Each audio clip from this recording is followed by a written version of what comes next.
In today's episode, we're going to talk about weird Christmas facts. This episode will be a little bit shorter, but I hope you'll enjoy it nonetheless.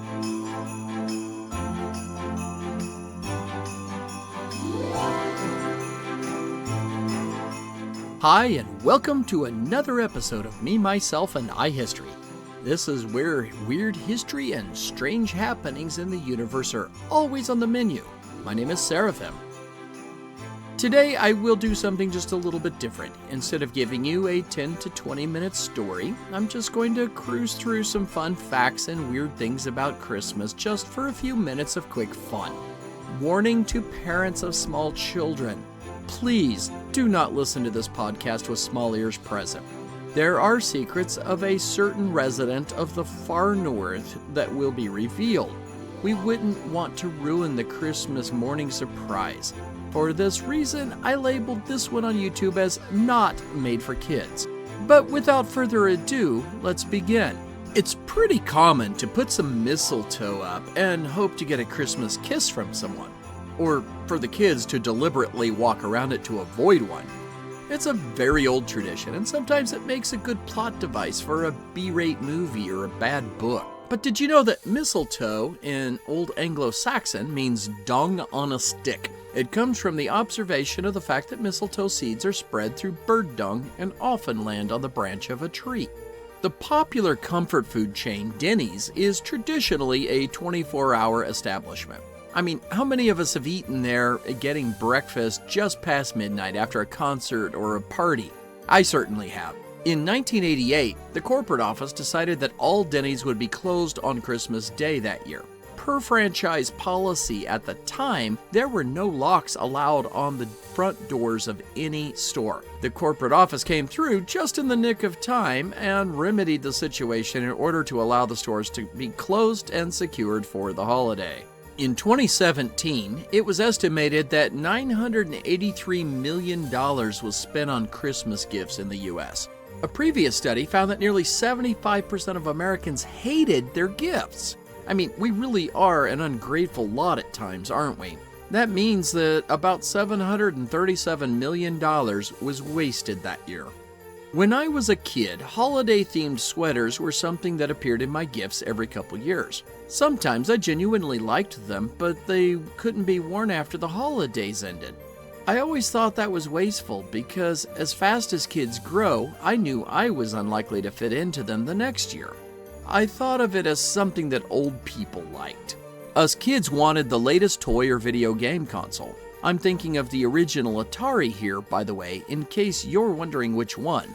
The UK-based retailer Madeline did a survey and found that more than 80% of respondents owned a holiday sweater or jumper.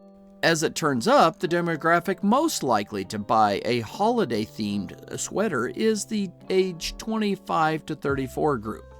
Who knew? There have always been things that were well-meaning but poorly designed. I mean, look at how many toys or baby products have been pulled from the shelves since the second half of the 20th century, right? The more things change, the more they stay the same. The U.S. Consumer Product Safety Commission estimates that about 250 holiday decoration injuries happen every day, or around about 15,000 per holiday season every year, according to their 2013 study. Here's to you and your cat, Clark Griswold. Americans are often fond of pointing out the pounds of weight they put on each holiday season. Thanksgiving Day gets the blame generally because it's directly associated with food. However, did you know that the average American consumes 7,000 calories on Christmas Day from 2 meals and day-long nibbling? No wonder we can't get the pounds off for months, if ever. The tallest Christmas tree ever, according to the Guinness Book of World Records, was a 221-foot or 67.3 meter tall Douglas fir that was erected at the Northgate Mall in Seattle, Washington in 1950. The tree, with all of its lights, cost around $19,000. Now, adjusted for inflation in 2024, that is the equivalent to $248,729. I am pretty sure even Clark Griswold's electric bill, the cost of his decorations, and his cat's vet bill all put together are no match for this. In 1975, Werner Erhard set the world's record for the most Christmas cards ever snail-mailed out. He put out 62,824 of them. He spent $8,167 on postage. Adjusted for inflation, that's $47,893 today. Must have been a big family. Drinking games have been a part of various cultures for as long as alcohol has been brewed or distilled. In the Victorian era, it was said that Victorians were scared of sex and enamored of death. As evidence of this, I would suggest the following as evidence. A Christmas drinking game that was popular in the Victorian era was called Snapdragon. The rules were simple. Soak a very large bowl of raisins in brandy. Then, when the game time comes around, the brandy is set on fire. Players take turns grabbing handfuls and eating them. No, they didn't blow them out first. The Darwin Awards would be impressed if they had already been created. Folks, seriously, don't do this. Just don't. It's a really, really dumb idea, and you will probably land in the hospital or worse.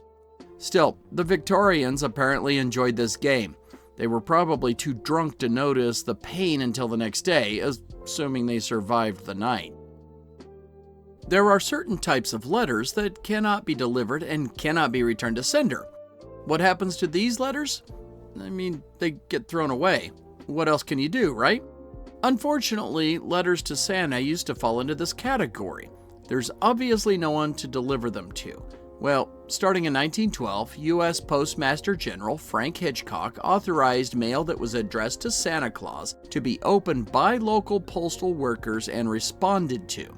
The James Farley Post Office in Manhattan in New York City, New York, was the first place that it was allowed to happen. Since then, letters addressed to Santa Claus at 123 Elf Road, North Pole 88888 have been answered by many, many volunteers starting in September each year. Starting in 2017, the Postal Service went digital with Operation Santa. And now the general public can also adopt a letter and let Santa respond to it. Our neighbors in Canada have been no slackers in making sure letters to Santa get where they're going either.